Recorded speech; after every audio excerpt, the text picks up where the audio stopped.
The second book of Samuel, this is part 3, chapter 13.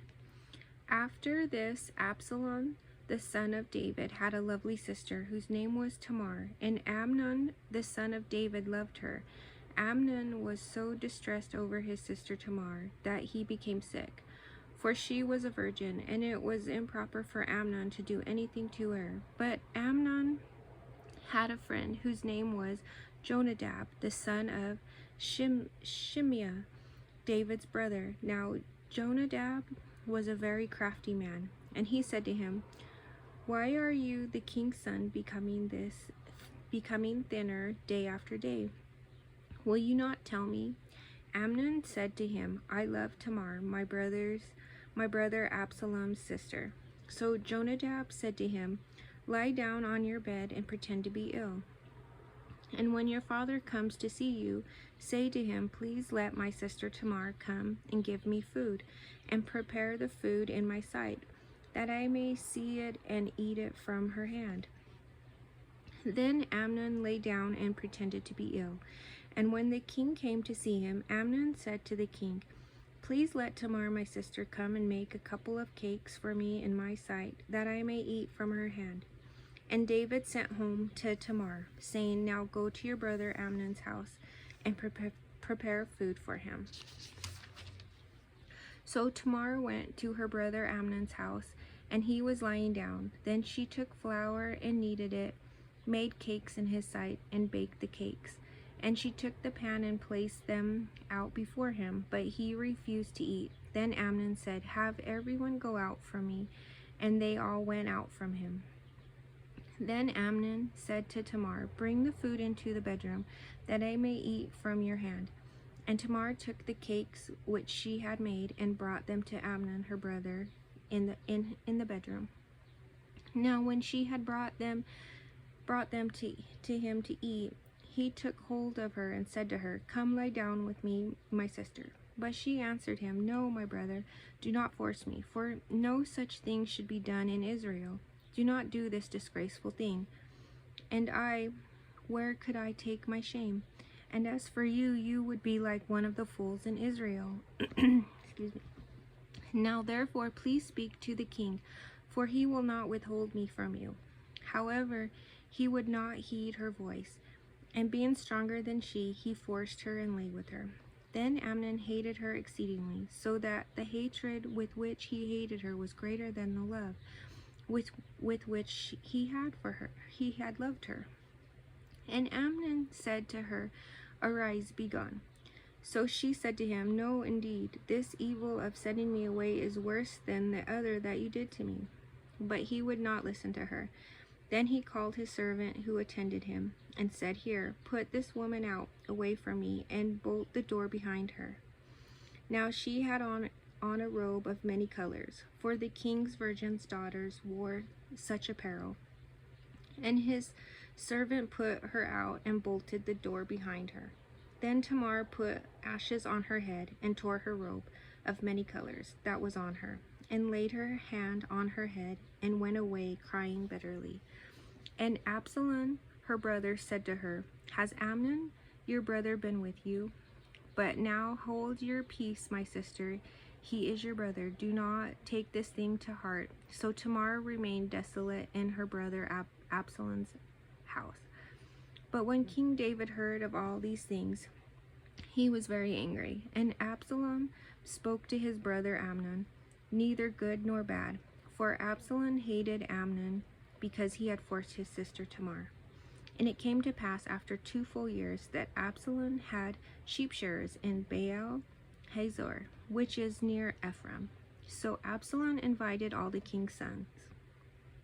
Then Absalom came to the king and said, "Kindly note your servant has sheep shearers. Please let the king and his servants go with your servant." But the king said to Absalom, "No, my son, let us not all go now, lest we be a burden to you." Then he urged him, but he would not go, and he blessed him. Then Absalom said, "If not, please let my brother Amnon go with us." And the king said to him, "Why should he go with you?" But Absalom urged him, so he let Amnon and all the king's sons go with him. Now Absalom had commanded his servants, saying, Watch now, when Amnon's heart is merry with wine, and when I say to you, Strike Amnon, then kill him. Do not be afraid. Have I not commanded you, be courageous and valiant? So the servants of Absalom did to Amnon as Absalom had commanded.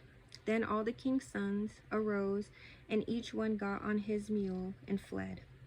And it came to pass, while they were on the way, that news came to David, saying, Absalom has killed all the king's sons, and not one of them is left. So the king arose and tore his garments, and lay on the ground, and all his servants stood by with their clothes torn.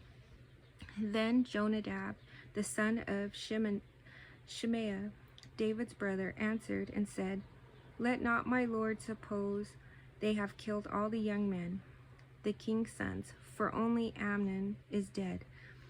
For by the command of Absalom, this has been determined from the day that he forced his sister Tamar. Now therefore let not my lord the king take the thing to his heart, to think that all the king's sons are dead, for only Amnon is dead.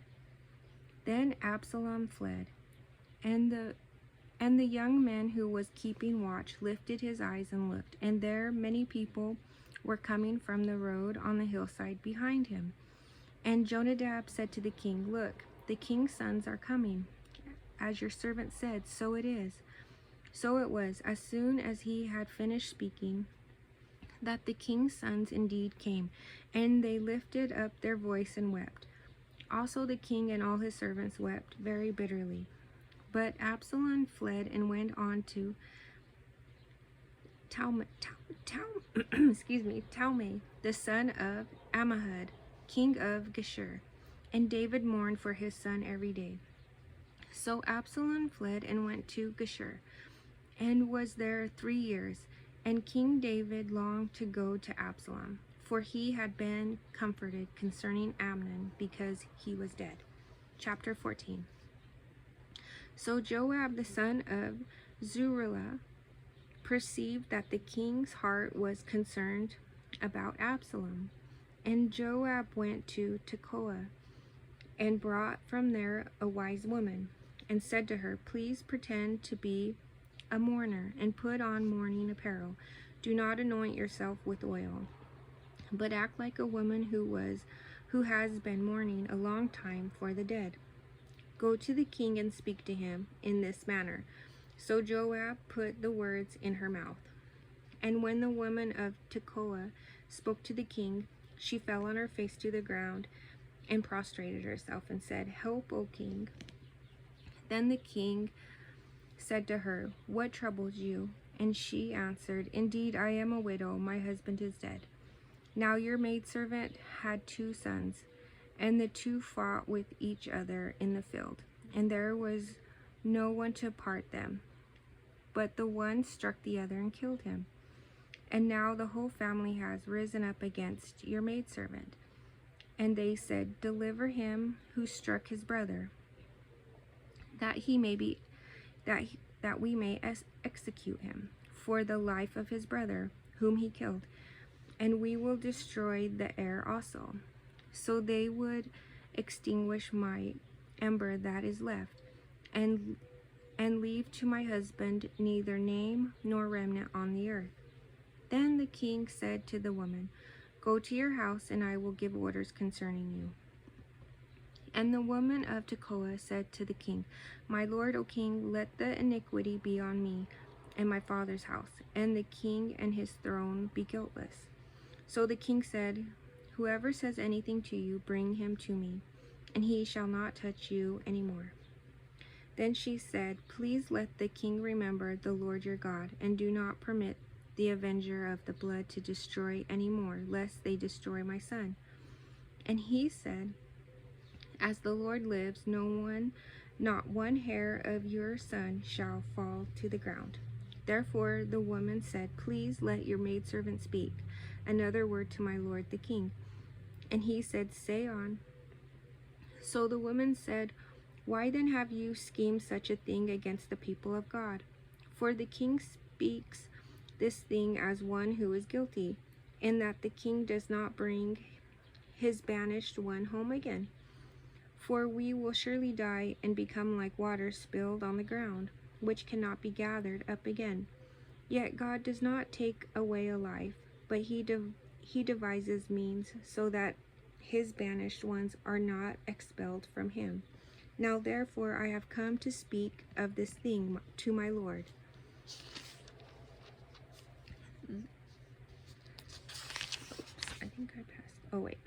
Now therefore I come to speak of this thing to my Lord, the king, because the people have made me afraid. And your maidservant said, I will now speak to the king. It may be that the king will perform the request of his maidservant. For the king will hear and deliver his maidservant from the hand of the man who would destroy me and my son together from the inheritance of God. Your maidservant said, the word of my Lord, the king, will now be comforting. For as the angel of God, so is my Lord the king in discerning good and evil. And may the Lord your God be with you. Then the king answered and said to the woman, please do not hide from me anything that I ask you. And the woman said, please let my Lord the king speak. So the king said, is the hand of Joab with you in all this? And the woman answered and said, as you live, my lord the king, no one can turn to the right hand or to the left from anything that my lord the king has spoken. For your servant Joab commanded me. And he put all these words in the mouth of your maidservant. To bring about this change of affairs, your servant Joab has done this thing. But my Lord is wise, according to the wisdom of the angel of God, to knowing everything that is in the earth. And the king said to Joab, all right, I have granted this thing. Go therefore, bring back the young man, Absalom. Then Joab fell to the ground on his face and bowed himself and thanked the king.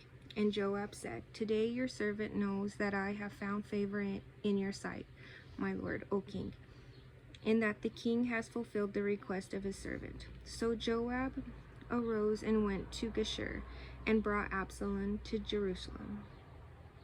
And the king said, let him return to his own house, but do not let him see my face. So Absalom returned to his own house, but did not see the king's face. Now in all Israel there was no one who was praised as much as Absalom for his good looks. From the sole of his foot to the crown of his head, there was no blemish in him.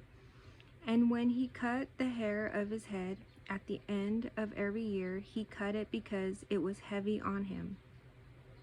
When he cut it, he weighed the hair of his head at 200 shekels, according to the king's standard. To Absalom were born 3 sons and 1 daughter, whose name was Tamar. She was a woman of beautiful appearance.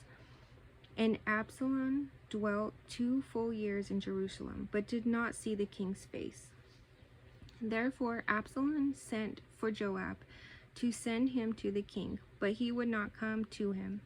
And when he sent again the second time, he would not come.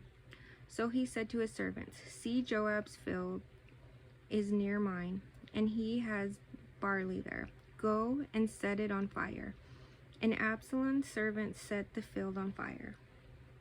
Then Joab arose and came to Absalom's house and said to him, why have your servants set my field on fire?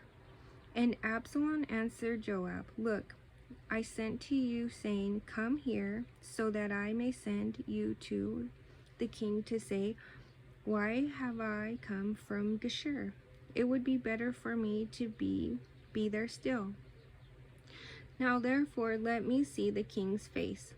But if there is iniquity in me, let him execute me. So Joab went to the king and told him. And when he had called for Absalom, he came to the king and bowed himself on his face to the ground before the king. Then the king kissed Absalom. Chapter 15. After this, it happened that Absalom provided himself with chariots and horses and 50 men to run before him. Now Absalom would rise early and stand beside the way to the gate. So it was, whenever anyone who had a lawsuit came to the king for a decision, that Absalom would call to him and say, "What city are you from?" And he would say, "Your servant is from such and such a tribe of Israel." Then Absalom would say to him, "Look, your case is good and right, but there is no deputy of the king to hear you." Moreover, Absalom would say, "Oh, that I were made judge in the land, and everyone who has any suit or cause would come to me, then I would give him justice." And so it was, whenever anyone came near to bow down to him, that he would put out his hand and take him and kiss him. In this manner, Absalom acted toward all Israel who came to the king for judgment. So Absalom stole the hearts of the men of Israel. Now it came to pass after 40 years that Absalom said to the king, "Please let me go to Hebron and pay the vow which I made to the Lord. For your servant took a vow while I dwelt at Geshur in Syria, saying, If the Lord indeed brings me back to Jerusalem, then I will serve the Lord." And the king said to him, "Go in peace." So he arose and went to Hebron. Then Absalom sent spies throughout all the tribes of Israel, saying, "As soon as you hear the sound of the trumpet, then you shall say, Absalom reigns in Hebron."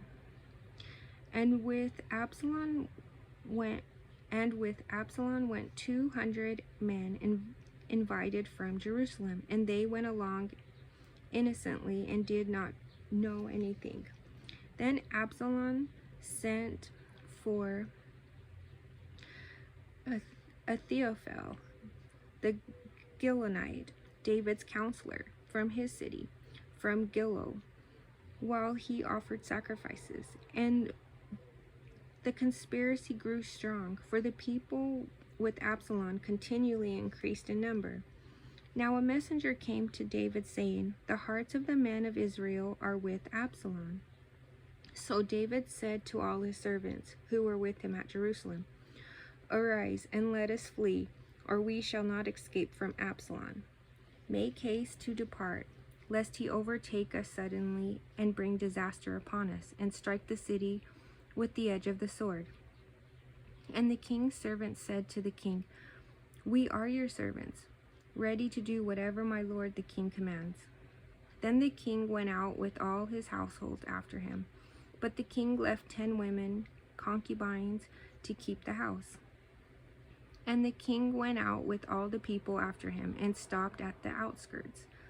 Then all his servants passed before him, and all the Cherethites, all the Peleahites, and all the Gittitites, 600 men who had followed him from Gath, passed before the king. Then the king said to Ittai, the Gittite, "Why are you also going with us? Return and remain with the king, for you are a foreigner and also an exile from your own place. In fact, you came only yesterday. Should I make you wander up and down with us today? Since I go, I know not where. Return and take your brethren back. Mercy and truth be with you." But Ittai answered the king and said, "As the Lord lives, and as my lord the king lives, surely in whatever place my lord the king shall be, whether in death or life, even there also your servant will be." So David said to Ittai, "Go and cross over." Then Ittai the Gittite and all his men and all the little ones who were with him crossed over. And all the country wept with a loud voice, and all the people crossed over. The king himself also crossed over the brook Kidron, and all the people crossed over toward the way of the wilderness. There was Zadok also, and all the Levites with him, carrying the ark of the covenant of God, and they set down the ark of God. And Abiathar went up until all the people had finished crossing over from the city. Then the king said to Zadok, "Carry the ark of God back into the city." If I find favor in the eyes of the Lord, he will bring me back and show me both it and his dwelling place. But if he says thus, I have no delight in you, here I am, let him do to me as seems good to him. The king also said to Zadok the priest, Are you not a seer? Return to the city in peace, and your 2 sons with you, Ahimaaz your son, and Jonathan the son of Abiathar. See, I will wait in the plains of the wilderness until the word comes from you to inform me. Therefore Zadok and Abiathar carried the ark of God back to Jerusalem, and they remained there. So David went up by the ascent of the Mount of Olives and wept as he went up. And he had his head covered and went barefoot. And all the people who were with him covered their heads and went up, weeping as they went up. Then someone told David, saying, Ahithophel, this name, sorry, I'm going to stop for a second. This name is very hard to say, but it's spelled Ahithophel. So I'm guessing it's like Ahithophel is among the conspirators with Absalom. And David said, O Lord, I pray, turn the counsel of the Ahithophel into foolishness. Now it happened, when David had come to the top of the mountain where he worshipped God, there was Hushai, the Archite, coming to meet him with his robe torn and dust on his head. And David said to him, If you go on with me, then you will become a burden to me. But if you return to the city and say to Absalom, I will be your servant, O king, as I was your father's servant previously, so I will now also be your servant, then you may defeat the counsel of Ahithophel for me. And do you not have Zadok and Abiathar the priest with you there? Therefore it will be that whatever you hear from the king's house, you shall tell to Zadok and Abiathar the priests. Indeed, they have there with them their 2 sons, Ahimaaz, Zadok's son, and Jonathan, Abiathar's son. And by them you shall send me everything you hear. So Hushai, David's friend, went into the city, and Absalom came into Jerusalem. Chapter 16. When David was a little past the top of the mountain, there was Ziba, the servant of Mephibosheth, who met him with a couple of sandaled donkeys, and on them 200 loaves of bread, 100 clusters of raisins, 100 summer fruits, and a skin of wine. And the king said to Ziba, What do you mean to do with these? So Ziba said, The donkeys are for the king's household to ride on, the bread and summer fruit for the young men to eat, and the wine for those who are faint in the wilderness to drink.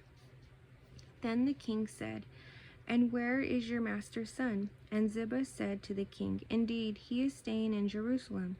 For he said, Today the house of Israel will restore the kingdom of my father to me. So the king said to Ziba, Here, all that belongs to Mephibosheth is yours. And Ziba said, I humbly bow before you, that I may find favor in your sight, my lord, O king. Now when King David came to Bahurim, there was a man from the family of the house of Saul, whose name was Shimei, the son of Gera, coming from there. He came out, cursing continuously as he came, and he threw stones at David and at all the servants of the kings and he threw stones at David and at all the servants of King David. And all the people and all the mighty men were on his right hand and on his left. Also Shemuel said thus when he cursed, come out, you bloodthirsty man, you rogue. The Lord has brought upon you all the blood of the house of Saul, in whose place you have reigned, and the Lord has delivered the kingdom into the hand of Absalom, your son. So now you are caught in your own evil, because you are a bloodthirsty man. Then Abishai, the son of Zuriah, said to the king, why should this dead dog curse my lord the king? Please let me go over and take off his head. But the king said, what have I to do with you, you sons of Zuriah? So let him curse, because the Lord has said to him, curse David. Who then shall say, why have you done so? And David said to Abishai and all his servants, see how my son who came from my own body seeks my life. How much more now may this Benjamite? Let him alone and let him curse, for so the Lord has ordered him. It may be that the Lord will look on my affliction, and that the Lord will repay me with good for his cursing this day. And as David and his men went along the road, Shimei went along the hillside opposite him and cursed as he went, threw stones at him and kicked up dust. Now the king and all the people who were with him became weary, so they refreshed themselves there. Meanwhile, Absalom and all the people, the men of Israel, came to Jerusalem, and Ahithophel was with him.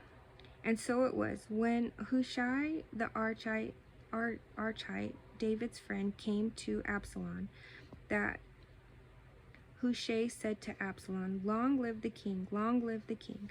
So Absalom said to Hushai, is this your loyalty to your friend? Why did you not go with your friend? And Hushai said to Absalom, no, but whom the Lord and this people and all the men of Israel choose, his I will be, and with him I will remain. Furthermore, whom should I serve? Should I not serve in the presence of his son, as I have served in your father's presence? So will I be in your presence? Then Absalom said to Ahithophel, give advice as to what we should do. And Ahithophel said to Absalom, go into your father's house. Go into your father's concubines, whom he has left to keep the house, and all Israel will hear that you are abhorred by your father. Then the hands of all who are with you will be strong. So they pitched a tent from Absalom on the top of the house, and Absalom went into his father's concubines in the sight of all Israel. Now the advice of Ahithophel, which he gave in those days, was as if one had inquired at the oracle of God. So was all the advice of Ahithophel, both with David and with Absalom. Chapter 17. Moreover, Ahithophel said to Absalom, now let me choose 12,000 men, and I will arise and pursue David tonight. I will come upon him while he is weary and weak, and make him afraid, and all the people who are with him will flee, and I will strike only the king. Then I will bring back all the people to you, when all return except the man whom you seek. All the people will be at peace. And the saying pleased Absalom and all the elders of Israel. Then Absalom said, now call Hushai the Archite also, and let us hear what he says to you. And when Hushai came to Absalom, Absalom spoke to him, saying, Ahithophel has spoken in this manner. Shall we do as he says? If not, speak up. So Hushai said to Absalom, the advice that Ahithophel has given is not good at this time. For, said Hushai, you know your father and his men. that they are mighty men, and they are enraged in their minds, like a bear robbed of her cubs in the field. And your father is a man of war, and will not camp with the people. Surely by now he is hidden in some pit, or in some other place. And it will be, when some of them are overthrown at the first, that whoever hears it will say, there is a slaughter among the people who follow Absalom. And even if he who is valiant, whose heart is like the heart of a lion, will melt completely, for all Israel knows that your father is a mighty man, and those who are with him are valiant men. Therefore I advise that all Israel be fully gathered to you, from Dan to Beersheba, like the sand that is by the sea for multitude, and that you go to battle in person. So we will come upon him in some place where he may be found, and we will fall on him as the dew falls on the ground.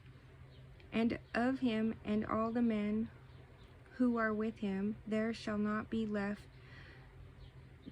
so much as one. Moreover, if he has withdrawn into a city, then all Israel shall bring ropes to that city, and they will pull it into the river until there is not one small stone found there. So Absalom and all the men of Israel said, the advice of Hushai the Archite is better than the advice of the Ahithophel. For the Lord had purposed to defeat the good advice of Ahithophel, to the intent that the Lord might bring disaster on Absalom. Then Hushai said to Zadok and Abiathar the priests, thus and so Ahithophel advised Absalom and the elders of Israel, and thus and so I have advised. Now therefore send quickly and tell David, saying, do not spend this night in the plains of the wilderness, but speedily cross over, lest the king and all the people who are with him be swallowed up. Now Jonathan and Ahimaaz stayed at En-Rogel, for they dared not be seen coming into the city. So a female servant would come and tell them, and they would go and tell King David. Nevertheless, a lad saw them and told Absalom, but both of them went away quickly and came to a man's house in Bahurim, who had a well in his court, and they went down into it. Then the woman took and spread a covering over the well's mouth, and spread ground grain on it, and the king was not known. And when Absalom's servants came to the woman at the house, they said, where are Ahimaaz and Jonathan? So the woman said to them, they have gone over the water brook. And when they had searched and could not find them, they returned to Jerusalem.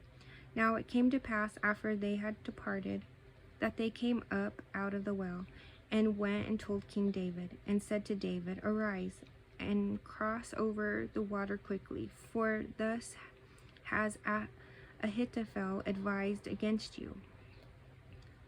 So David and all the people who were with him arose and crossed over the Jordan by morning light. Not one of them was left who had not gone over the Jordan. Now when Ahithophel saw that his advice was not followed, he saddled the donkey and arose and went home to his house, to his city. Then he put his household in order and hanged himself and died, and he was buried in his father's tomb. Then David went to Mahanaim, and Absalom crossed over the Jordan, he and all the men of Israel with him. And Absalom made Amasa captain of the army instead of Joab. This Amasa was the son of a man whose name was Jithra, an Israelite, who had gone into Abigail, the daughter of Nahash, sister of Zuriah, Joab's mother. So Israel and Absalom encamped in the land of Galaad. Now it happened, when David had come to Mahanaim, that Shobi the son of Nahash from Rabbah of the people of Ammon, Mashir the son of Amil from Lodabar, and Barzillai the Gileadite from Rogelim, brought beds and basins, earthen vessels, and wheat, barley, and flour, parched grain and beans, lentils and parched seeds, honey and curds, sheep and cheese of a herd, for David and the people who were with him to eat. For they said, the people are hungry and weary, thirsty in the wilderness. Alright, I'm gonna stop there for a moment, and then we'll do the last book. It's part 4. I think that I should be able to finish in one more part. Well, thank you for listening, and God bless you.